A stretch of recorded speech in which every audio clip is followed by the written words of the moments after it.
Today, we're really getting into the fascinating world of how babies develop. We've got some fresh research here looking at everything from, the way we talk to infants to their brain structures, even the genetics behind those first steps. Our sources, we have a meta-analysis on baby talk, a study on early brain connections and emotions, and a big genetic study about walking. Ready to dive in? Okay, let's unpack this first one. Baby talk, infant-directed speech. If you're a parent or even if you've just been around a baby, you probably do it automatically, that high-pitched sort of sing-songy voice.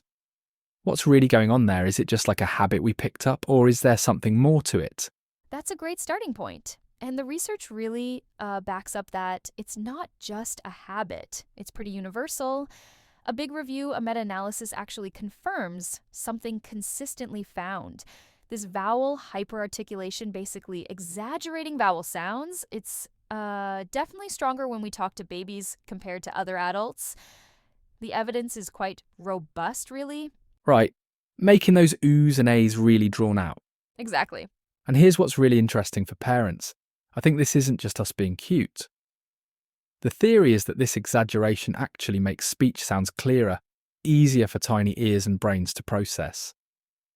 And get this, it might actually be linked to better language skills later on. So all that cooing, you're basically giving your baby a language lesson. It's their first exposure to the building blocks of language. Absolutely. But beyond the sounds coming in, what's happening inside? Their brains are just developing at an incredible rate. There's some new research looking at very early brain structures and how they might predict emotional development down the line. Wow. Okay, so you're saying things happening in the brain at just a few months old could shape how they handle emotions later. Precisely. This study used advanced imaging, think really detailed brain scans on infants at just 3 months old. They found that certain connections, these white matter tracts that like the wiring, right, specifically is called the forceps minor and the cingulum bundle. The structure of these tracts could actually predict changes in emotion between 3 and 9 months. Okay, can you give an example? Sure. So, one measure, it's called neurite dispersion. Basically, how organized the nerve fibers are, higher dispersion in the forceps minor at 3 mace. That was linked to a bigger increase in negative emotionality later, things like fussiness or frustration. Yeah, interesting. But on the other hand, higher neurite density and dispersion, so more connections and organization in the left cingulum bundle that was linked to bigger increases in positive emotionality, like smiling, laughing, and also being easier to soothe. Wow. So it really points to this foundational link. The brain's microstructure right from the start seems connected to their emotional world. That's incredible. Does this give parents specific things to do, or is it more about understanding the process? Right now, it's mostly foundational. It helps us appreciate just how early these individual differences start to form. It's, a reminder that a child's temperament isn't just about their environment. It's deeply rooted in their unique biology right from the get-go. Okay, so we've got the sounds they hear, the early brain wiring for emotions.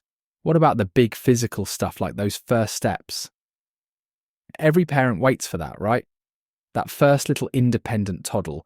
We often think earlier is better, but what does the science actually say about the timing? Yeah, it's a huge milestone. And genetics plays a surprisingly big role there. There was this massive study over 70,000 infants. Looking at the age someone starts walking, usually somewhere between 8 and 18 months. Turns out it's highly heritable. Genetics explains maybe a quarter of the variation just from common variants. And twin studies, they push heritability way up, maybe as high as 84%. 84%.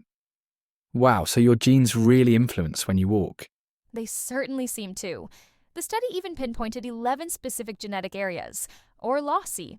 One is near a gene called RBL2.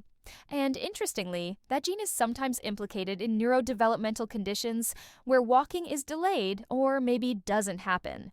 Okay, so genes matter. But back to that question, is earlier walking better? Well, this is where it gets really fascinating and maybe counterintuitive for a lot of parents. The study found a genetic correlation. So, a link in the genes suggesting that a predisposition for later walking was actually associated with larger brain volumes at birth in areas key for motor control. Larger brain volumes, like where? Areas like the basal ganglia and the cerebellum, and also with more cortical folding, like more wrinkles on the brain surface in regions important for planning movement and processing touch. Huh. So genetically later walking was linked to potentially more developed motor areas in the brain. That's what the correlation suggests. Yes, and maybe the most surprising finding. Go on. Later age of walking showed a negative genetic correlation with ADHD, meaning the genetic factors linked to walking later were also linked to a lower likelihood of having ADHD. Okay. Wait.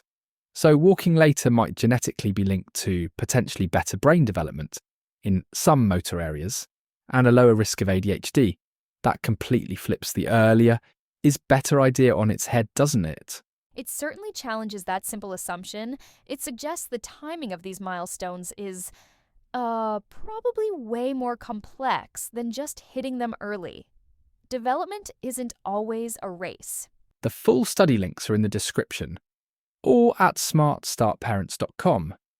Hit subscribe for more science-backed parenting tips and drop your go-to baby tips in the comments. We'll build a baby raising toolkit together.